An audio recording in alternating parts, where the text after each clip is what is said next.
I'm ready when they are. I don't know if they'll ever be ready. And he says, well, they said they're not ready for that. I'm like, okay, I can respect that. I'm all right with that. But I have my own boundary, just like they're setting their own boundary. Right. You're listening to the Nacho Kids podcast, where we discuss all things step family related. Real stories, real people, real help. Your hosts are the creators of the Nacho Kids Method and the Nacho Kids Academy Step Family Coaching Team, Lori and David Sims. Welcome to episode 227 of the Nacho Kids podcast. This intro-outro is going to be very short because David is not with me today. He's a little under the weather.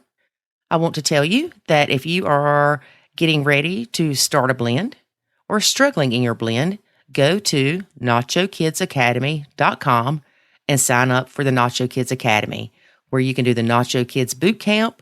You can take one of the 20 plus courses, and you can have an anonymous community to talk to myself and David and other members of the Academy.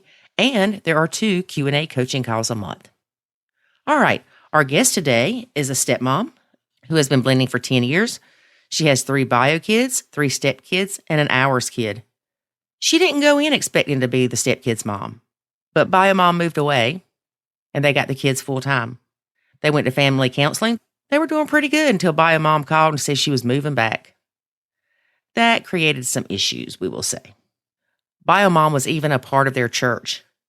And the preacher told bio mom she could not sit behind stepmom's husband, which is bio mom's ex, and the kids because she was making ugly faces and disrupting the service. They decided to move. Bio mom followed them.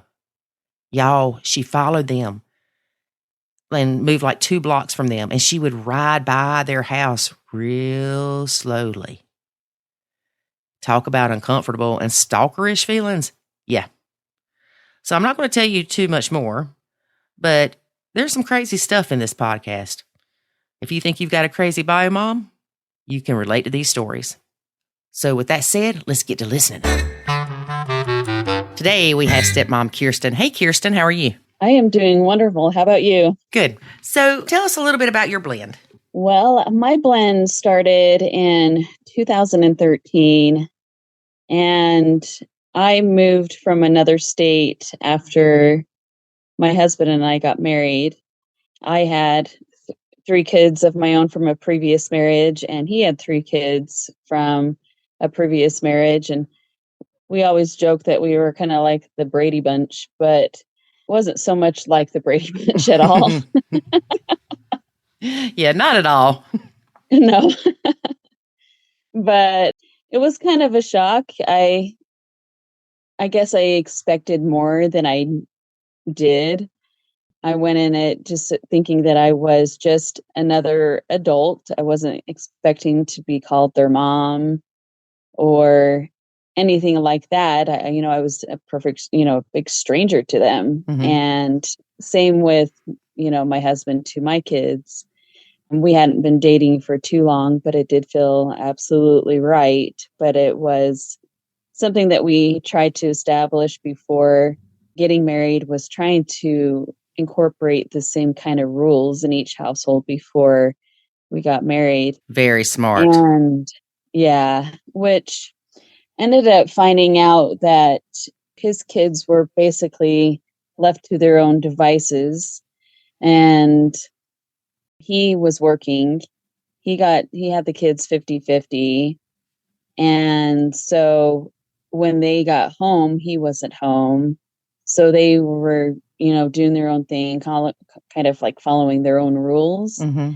Where my kids, like, even before I went through my divorce, always had rules and boundaries. And I had gone through counseling, and that my counselor says that's the best thing to do and still incorporate, even going through divorce, is having them follow rules and boundaries. Mm-hmm. But then I didn't really know that my stepkids didn't really have much of rules and boundaries from their dad or even from their mom. And their mom moved to Georgia. And so he ended up getting them all the time. So when I moved to Colorado from Utah, my kids ended up being with me most of the time too. I had basically sole custody. So we had them all the time, and they actually did better than we thought. We did feel like there were, some little hiccups trying to blend, which I think kind of blending the family is not so much of a term that should be used. I think of it more as like a tossed salad. Mm-hmm. You throw in different personalities and ingredients to make a family, and not sure if they're going to blend very well Right. together. And hope for the best. Right. Yes, definitely hope for the best.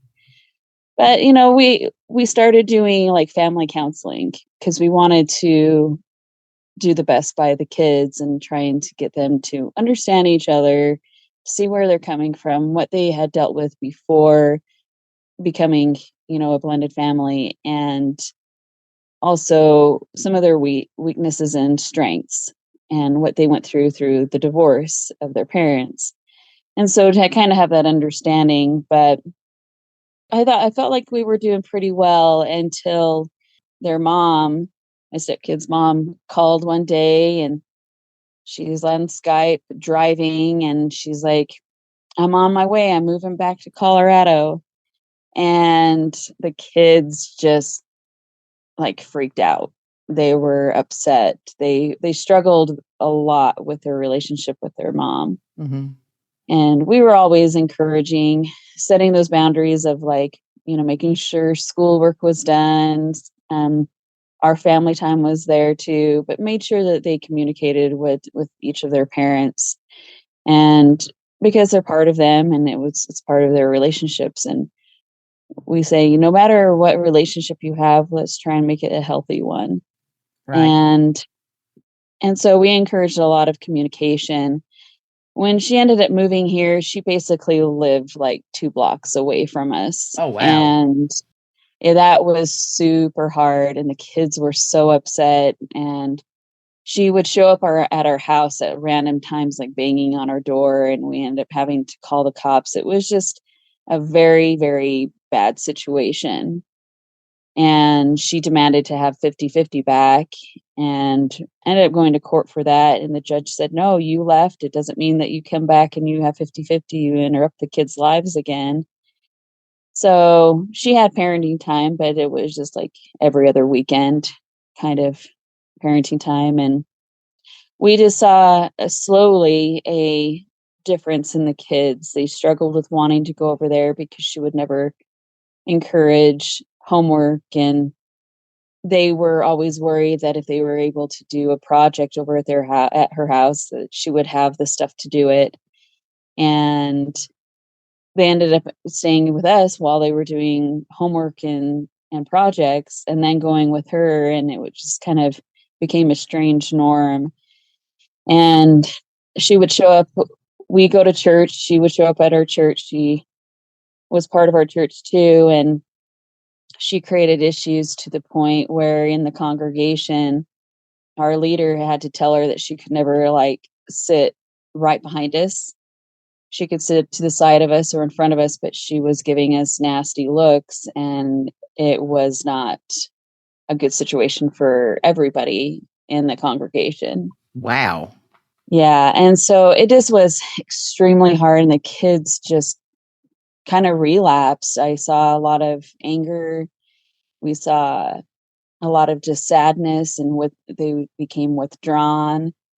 And we decided we needed to move, not too far away, but we moved into a different city, but it was like just an adjacent city from where we were living.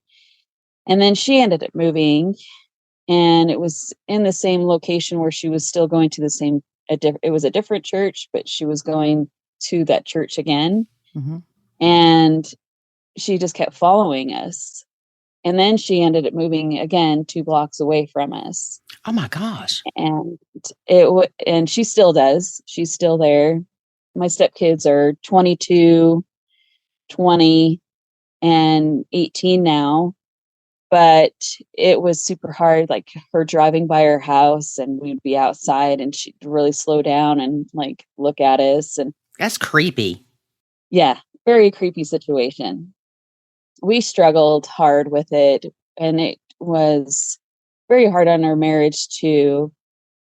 And I was put in the situation where it was, I'm home almost all the time and my husband was working. And I felt like, I'm trying to continue these rules and boundaries that we had established together, especially according to our kids' counselor. And it just seemed to be getting worse, not better. And we were finding out that they were being told a lot of stuff by their mom, that they didn't have to listen to me, that I wasn't their mom, and I never claimed to be.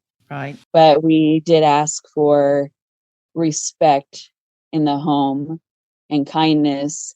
And I'm like, think of me as an aunt, I don't care, or think of me as just as a friend of the family. Your dad's partner. Yeah. Yeah. And we asked for respect. And we had such an easier time with my kids. I don't understand exactly why, but my kids were very respectful to their stepdad. They still are. My husband just had his birthday, and my son just said, "Thank you for being a good father. I love you." And that meant so much to my husband. And to you, I'm sure. Oh yeah, I started crying when I saw what he wrote in the card. I was just like, Mm-hmm. that means so much to me, because they struggled with their own relationship with their own father. Mm-hmm. And to see that they had that good role model for them, Mm-hmm. and it meant something to them, meant a lot to me. I do feel like stepmoms get a big bad rap, the evil stepmom. And I don't think it technically just comes from just the kids. It is the outside influences from it. And I'm like, well, we need to follow the rules, and I expect everyone to follow the rules. And I just got a lot of, pushback from his kids. And it just, like I said, got worse to the point where I asked each one of the kids to, pull weeds in the backyard, a section of the backyard. And my youngest stepson, he was 15 at the time, lashed out and was so mad. And I ended up leaving. And he showed up at his mom's house with a bat and said, "If I'm over there one more time again, I'm going to beat Kirsten in the face." And it just was really just a horrible experience. I'm like, I don't feel safe with him in my home. I can't even sleep at night if this is how he's going to be. And he ended up staying with his mom, and we've seen a decline. He didn't graduate from high school. His mom always called him out of school, made excuses for him, and didn't push him to go to school and get educated and get his diploma. Right. And he would have graduated this year with my son, but he didn't. And then we've seen also another decline of like his older brother that's 22, has major anger issues, ended up punching his sister in the face like 5 times and had a restraining order. And there's just different things that we know have like gone down a bad path ever since, unfortunately, she moved back here. Yeah. And we have mutual friends, and they can't even be friends with her anymore because she just goes off on us, and she struggles with her own mental health. And I know that by when we talk to her, and the kids see that. The kids have told us that she's bulimic and anorexic and has had to seek her own help for it. And I'm like, well, it's great if she's getting help. I want her to get as much help as she can for herself and for her children and to become better. But it's been a rough road with that. And to the point where even my husband and I were talking about getting a divorce because it was so hard on my kids. Mm-hmm. And I didn't want them to be part of the chaos that was happening with his kids. I mean, we loved and cared about each other, but it was just Too much. too much. Yeah, too much. Mhm. And my kids don't even want to be around his kids anymore. If they come over, we leave the house. I don't trust them. And we have a son together. He's going to be 5, and he loves his siblings, but he can see who he can count on and who he can't count on as his siblings. Mm-hmm. And that saddens me. But we need solid people in his life. I don't want him going down the same path as feeling like he's not loved or cared for, or he's the reason why they left. He questions why they aren't here all the time or why he doesn't see them. Mm-hmm. And it's super sad. And the only one that we have seen more recently is my stepdaughter that is 20. And she's even come out and said, I've made so many mistakes and treated you so horribly, and has apologized, has taken accountability for her actions. Awesome. But her brothers, she's like, I know my brothers are being like fed so much stuff from my mom that they're not going to leave until they see it themselves. Mm-hmm. That's such a bad situation. Yeah, it's been hard. I'm like, I say being a stepmom is harder than being a mom. Oh, 100%.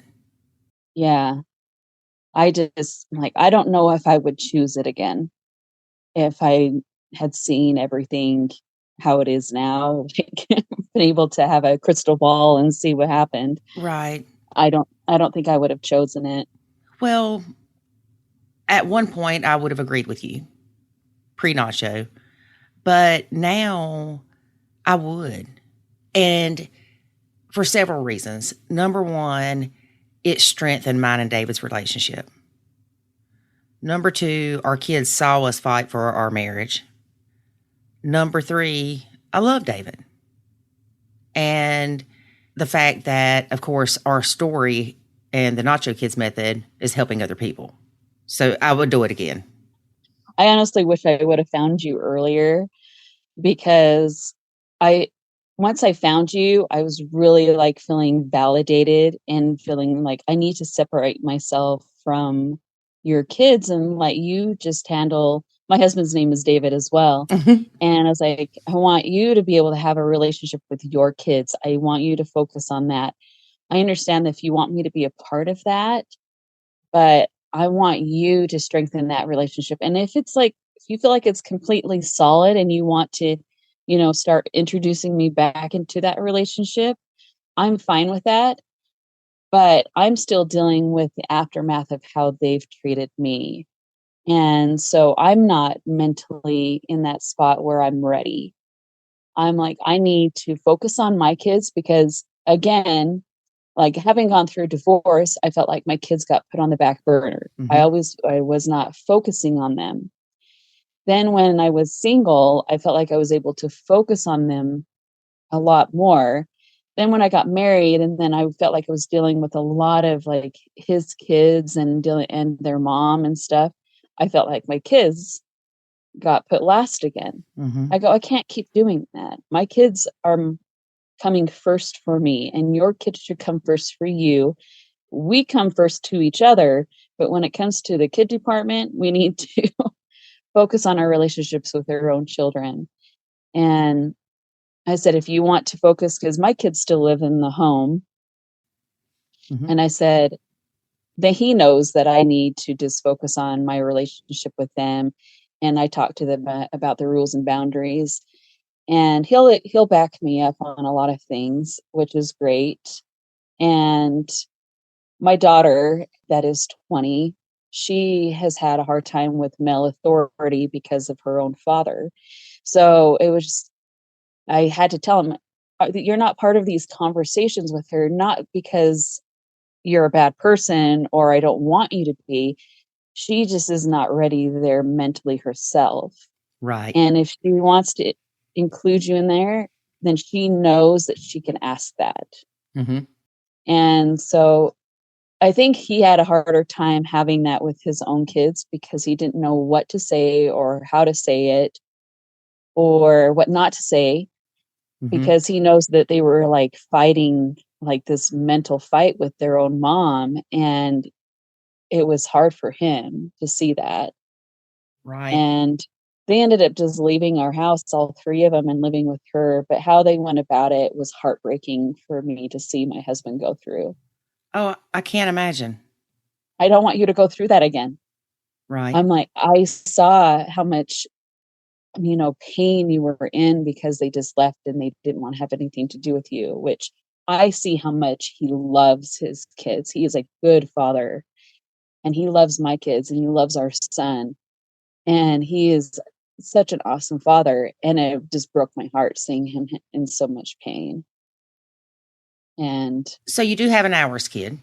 yes, I have an hours kid. Yes, we do. How long had Bio Mom been gone for before she came back? Oh, for a total for them, she was gone for almost 5 years. That's a long time. Yeah, a very long time. Yeah. Especially when she thought she could get back into 50-50. And that's what the kids were really freaking out about and upset about. And that didn't happen. Right. And she was pretty mad after that. And she would call child family services a lot on us. And our kids were pulled into an office at the school talking to child family services because of claims that we were harming her kids. Or funny part was that we had decorated our house where I had some chairs up on the wall. Mm-hmm. And we made a joke that was our timeout chair. And we're like, man, can you imagine you sitting up there in timeout? Well, that got back to her, and she called child family services on us because they put them on in timeout on the wall. And we had them come and visit us, and they saw that it was just a decorative thing, and it was kind of almost comical. We had to find the comic relief in a lot of stuff that we were going through because it was just so crazy. Yeah. To think that that's how far she would go, and then that we would drag her daughter up and down the stairs, and when the weather was bad, and we would have them do physical things if they got in trouble, like go for a run. If you can't run around outside in our cul-de-sac a few times, we want you to go up and down the stairs, like run up and down the stairs like 10 times. Mm-hmm. And she said that we were dragging them up and down the stairs, and we're like, no, that wasn't happening. No.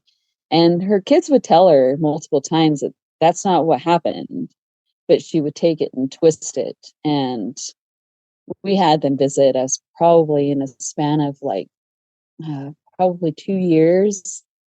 We had them come to our house like a dozen times. It's interesting how this happens. The mom causes all these problems. The kids weren't happy about her moving back for a reason. Right. And then all of a sudden, she's what matters. Yeah.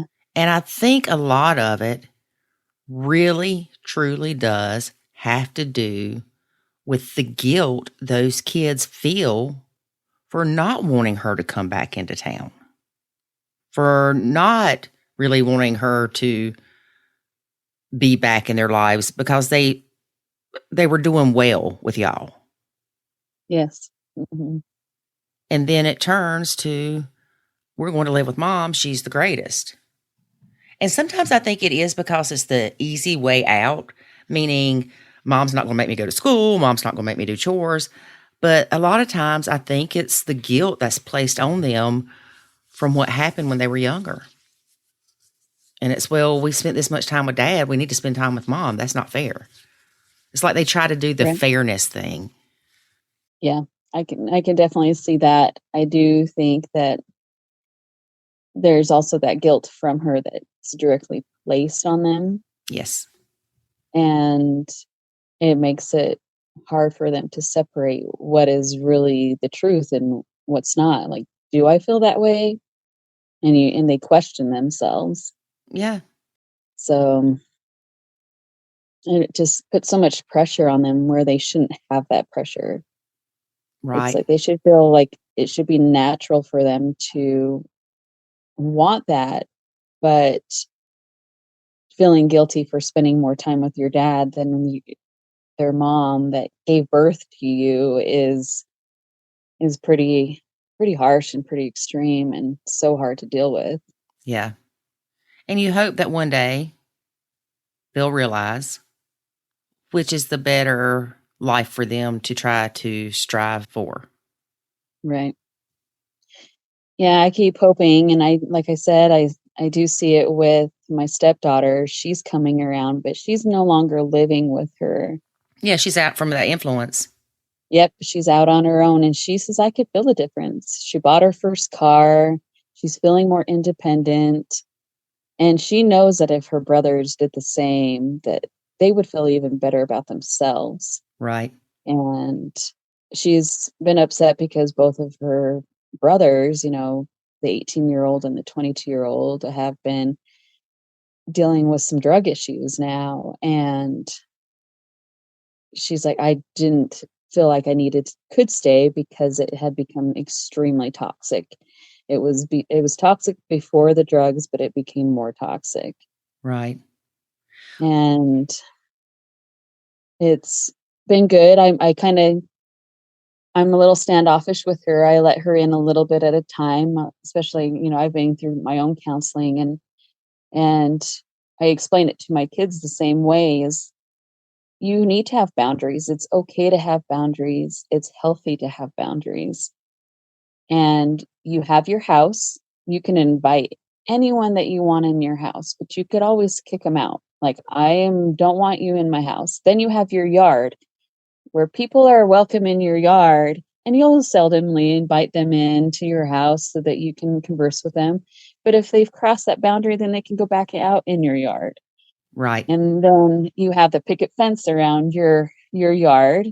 And outside that picket fence is some people that you just know you cannot invite in because it causes way too much problems for yourself and for your mental health and just how you're feeling overall. Because my daughter explains a lot to me that when people make me feel really bad about myself, I don't want to be near them. And I said, you don't have to be near them. You could be like, I can't have you with me right now. This is too much. You're not making me feel good about myself, but talking to me so badly and different things. And I'm like, Right.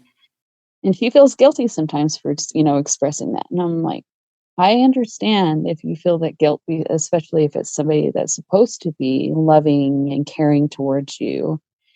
But know that it's not about you. If they're making you feel that way, not making you, but saying things that incite these feelings within you, and it's not safe for you, that is okay. Right. Yes. And I think it's important that we express how important boundaries are. And I think a lot of times, a lot of us don't want to place those boundaries because it's uncomfortable.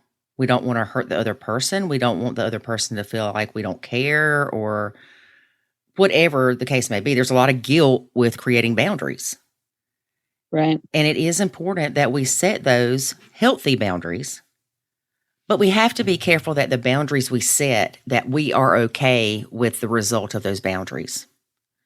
Yeah, and I agree with you. And that's kind of similar to with how I was explaining it to my husband, because he was not happy with my boundary with his kids, that I'm not okay with his kids coming over here and just hanging out without trying to discuss or clear the air a little bit, because I felt like everything's been so brushed under the rug and not talked about. I'm like, they're all adults now. Why can't we have an adult conversation?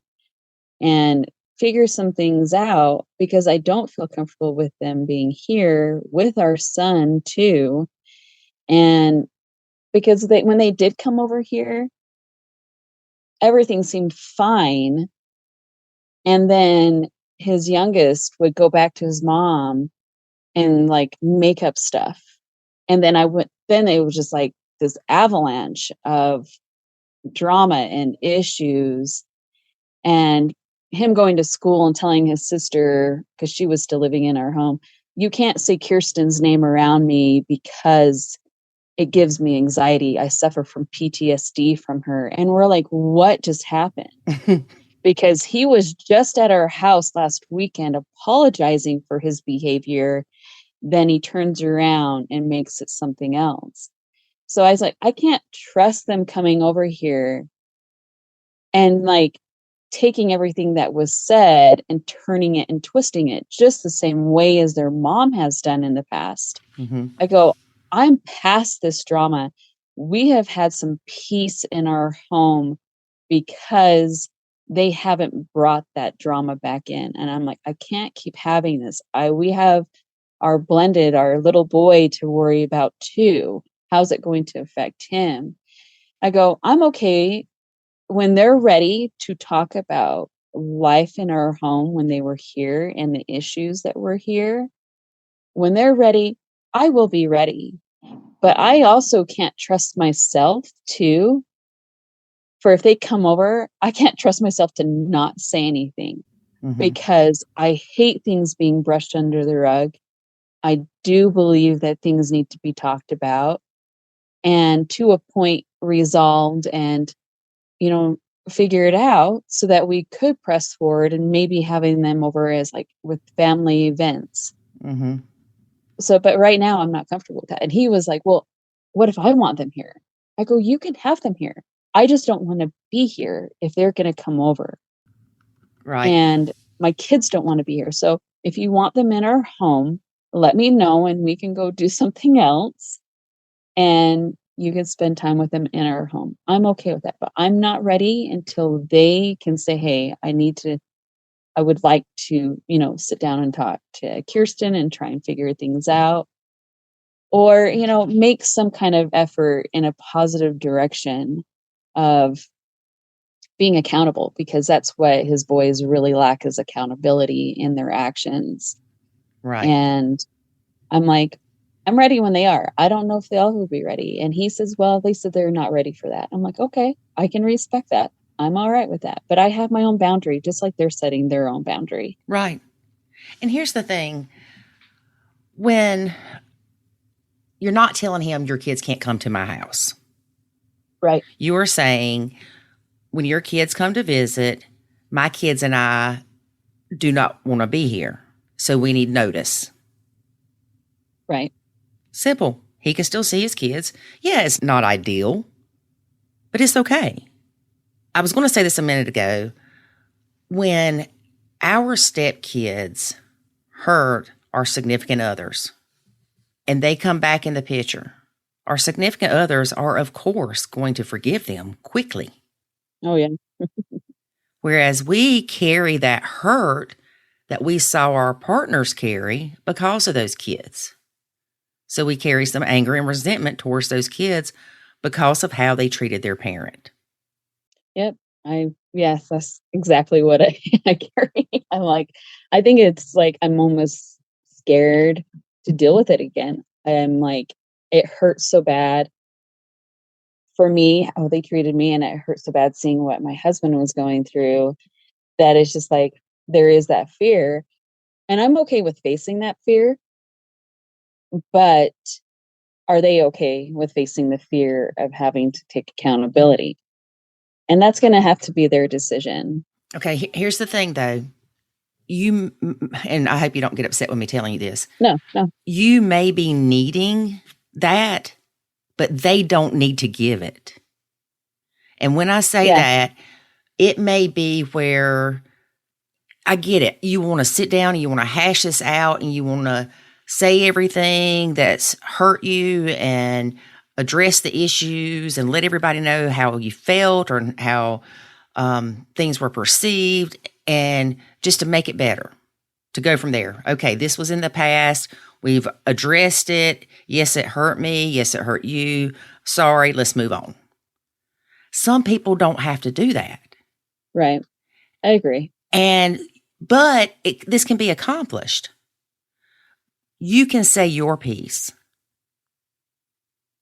peacefully. And you can tell the kids, in the past, there has been some behaviors or some incidents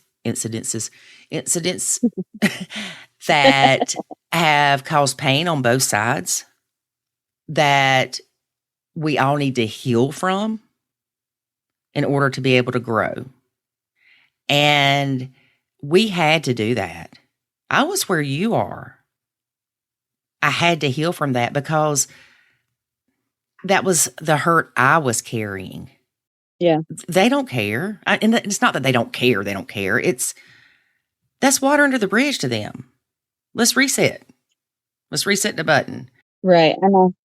I do feel like it is a continual thing that is happening with his kids, though, because when the oldest that's 22, like, beat his sister in the face, they took it as we were siding with her because there were some things that happened before he ended up doing that. And it's not that we were siding with her. It was like, you guys need to figure it out. Mm-hmm. What is the core issue of why this happened? And we're not going to condone your behavior, and we won't condone her behavior, but, not saying that she did right up until the moment you punched her, but you didn't do right either by punching her. Right. And then you got in trouble and ended up getting a restraining order and having to go to court. And now he's on probation. And so it's like, these are your choices that you're making, not ours. Your dad's going to love you no matter what, but he's not going to condone and be happy with your choices when you're choosing things that are harmful. Right. But that happened between them. Yeah. And that did. Right. And it was just interesting that it comes back on me. Like, it's weird that I feel like I'm always like the scapegoat when it comes to his kids, even their mom. Like, I'm the issue. I'm the problem. That's why that they did these kind of things, is because of the trauma that I put them through. Of course. And so it's like, yeah, I could see that. But now I can also see they're making their sister that's 20 the scapegoat now. Like, they've moved on from me. Now they're putting it on her. Mm-hmm. And it's very interesting. And I've got to honestly say, I have healed a lot since haven't been living in our home. And I haven't had the desire to like have like this relationship with them. Mm-hmm. I'm always like telling my husband, I totally support you in what you feel you need to do to continue your relationship with your children. Mm-hmm. And maybe one day we'll be able to be all together and hang out and do a big family thing. But until then, I do see that there needs to be a lot of healing on his end with his kids. His kids have a lot of healing and figuring out what to do in their young adulthood. And I'm not like sad, in the corner crying that I'm not part of that. Yeah, your life goes on. Yeah. Yeah, I want to be part of like what's going on with my kids. And that's what brings me happiness and peace. Yep. Is that they're doing well, and we're working on our relationship in that sense. If there is a day that we can come together and we talk about things, yeah, they may not. I've tried that before with my oldest stepson, and I've tried to have a conversation. He's like, I already talked to my mom about it. I don't need to talk to you about it. I'm like, okay, even though it had to deal with him and I in the situation. I'm like, I kind of chuckled at it. I'm like, okay. All right. I'm like, that makes no sense to me. I just feel like we keep brushing things under the rug. But if you're good, whatever, and I just kind of let it go. But can I challenge you to do something? Yes. Can I challenge you to think about being around the stepkids without having this meeting or without having the discussion of what happened in the past with the thought that it is a step to possibly get to that point of having that talk. Because right now, that doesn't feel like there's any relationship. I'm slowly having a relationship with my stepdaughter. Right. And that's great. And then I did see my husband's birthday was on Sunday, and his oldest son, he was here. He was hesitant to be here. Not because of me, but because of his sister, because they hadn't seen each other since the restraining order was dropped. And he's got a daughter of his own now, and he didn't really want to be around her. And I showed up. We came back to the house, and they were still here.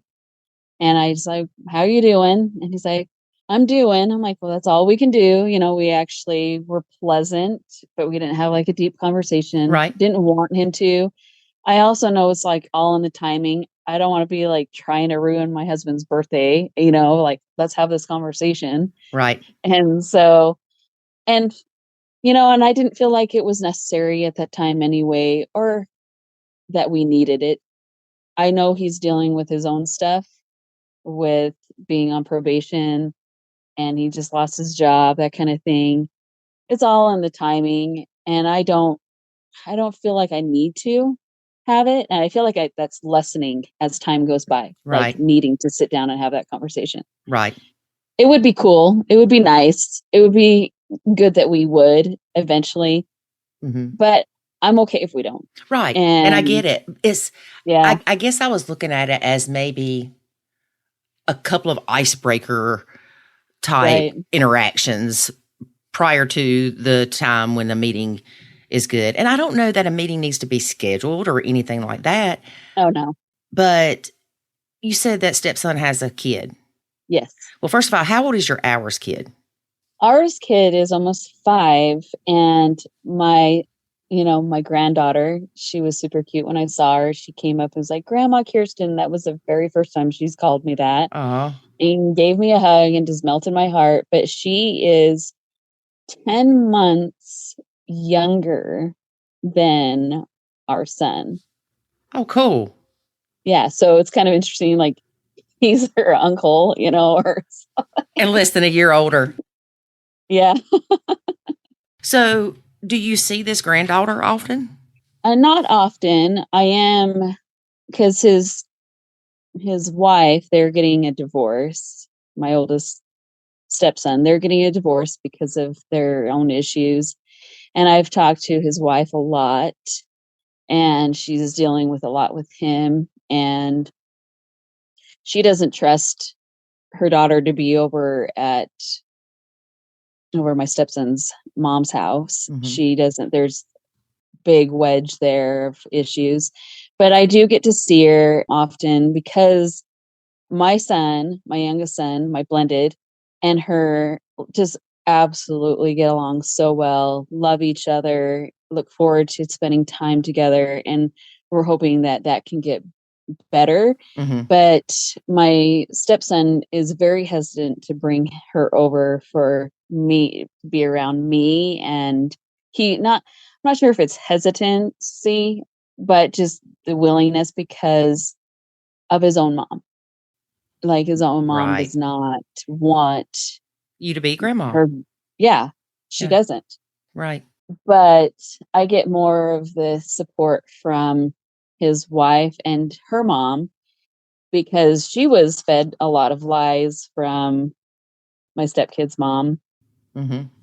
And then we didn't know each other. And then we saw each other in Walmart, and we were talking because I only noticed that my granddaughter was there, and we started talking, and she's just like, "I am so sorry for totally assuming that you were somebody you were not, because of what somebody else told me." Yeah. And she goes, "Obviously that somebody else was your stepson's mom." And I'm like, I get that a lot. People totally paint me in a different picture until they meet me, and things are different. Right. Yeah. People don't know you till they know you.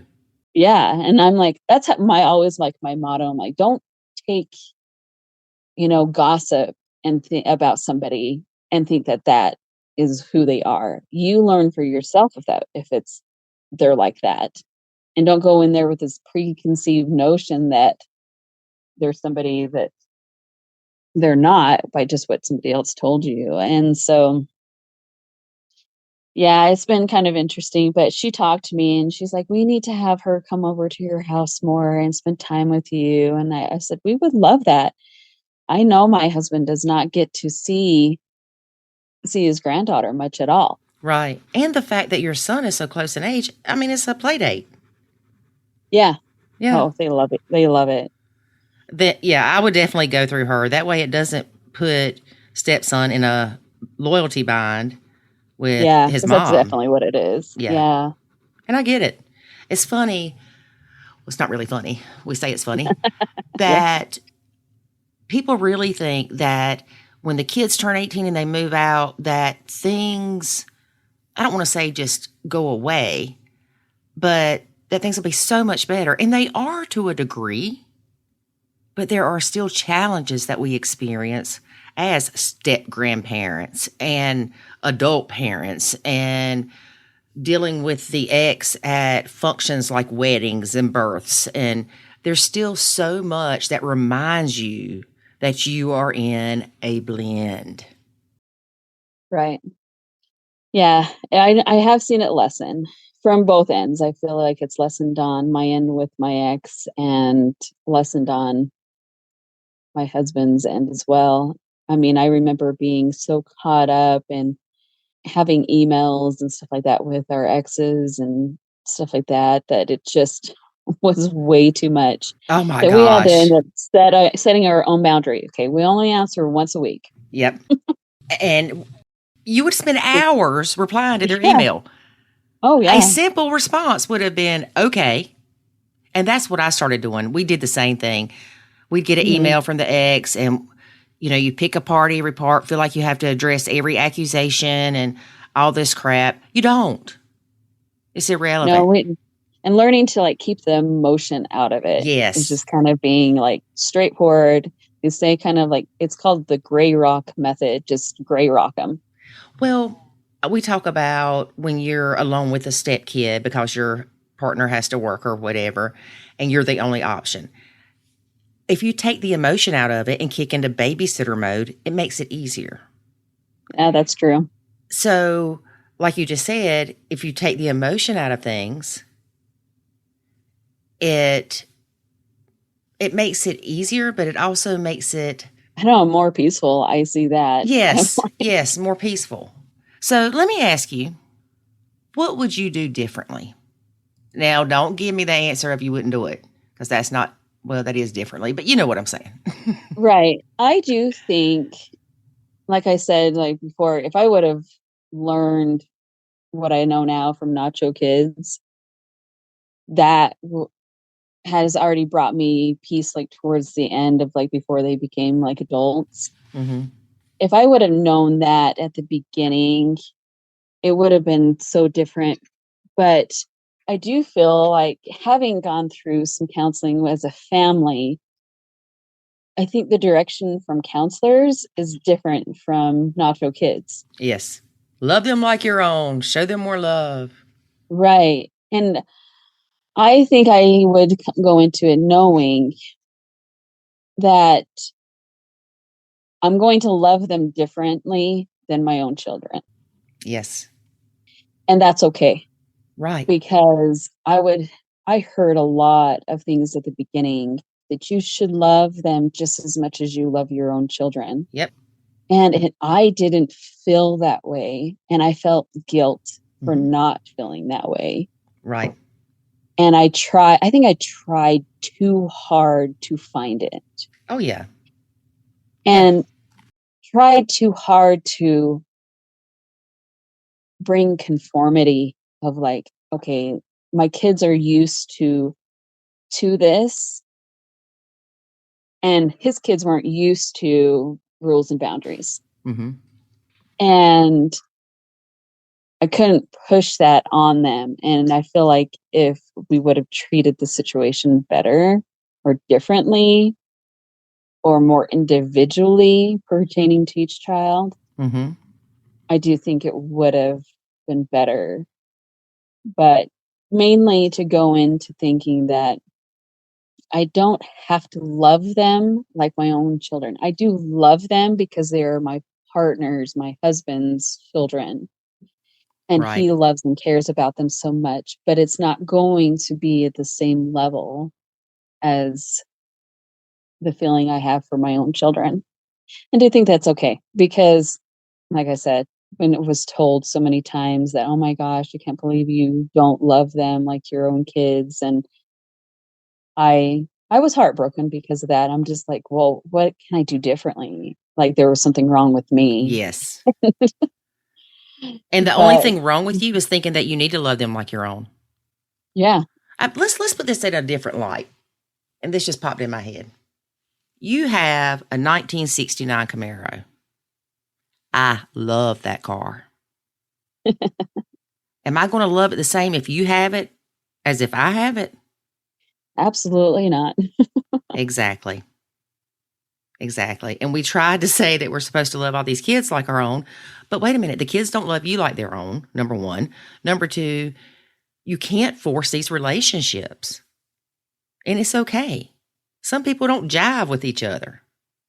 Not everybody has to like you, and you don't have to like everybody, but you do have to be decent to people. Yes, I agree. Yes. Well, Kirsten, thank you for being a guest, and I want you back. I know I say this to everybody, but I really do. Because I want to see how things change over the next year with your relationships with these kids or the granddaughter and things like that. Because I know I've got 2 step grandbabies and I love them. I love them to death. I could just eat them up. But I also know that when I have my own grandbabies, it'll be different. Yeah. And that's what my kids are far from probably having kids of their own. So Mm-hmm. I know it's going to be different then too, but I know that I absolutely love my granddaughter, my step granddaughter. She's just the cutest thing, and she's coming around to knowing who I am too. And I think that's a confusing thing for little kids as well. Yes, it is. Yeah. So I just want to make sure that she can have some healthy relationships and on our side, because I know it's a struggle on her dad's side. So the more healthy relationships she can have, the better off she'll be too. Mm-hmm. Yeah. But I can't put that all on myself, and that's what I tend to do. I put it all on myself. We do. And that doesn't help anybody. Right. Yeah. Well, I would absolutely love to, give you a follow-up on things, how it go in the next year. Yeah. So put a note in your calendar. June of next year. Contact the Nacho lady. And come back on and tell us how things are going. That sounds wonderful. I appreciate that. Thank you. Thank you. As you heard, the stepmom has decided that she and her kids won't be home when her husband's kids come to visit. She's not saying they can't come, but she's saying she won't be there. Is that an unrealistic boundary? Depends on the situation and your viewpoint and your perception. Based on everything the stepmom has told us, no, I do not think that is an unrealistic boundary. And like a lot of people that we talk to, she wished she had found out about Nacho Kids sooner. Again, as I stated in the intro, if you are getting ready to blend, or if you are unhappy in your blend and seem to be struggling, please join the Nacho Kids Academy so we can help you. And that's it, folks. Join us next week when hopefully David will be back. And until then, remember, life is good when you nacho. Thanks for listening to this episode of the Nacho Kids Podcast. Find us online at nachokids.com. Until next time, remember, life is good when you nacho.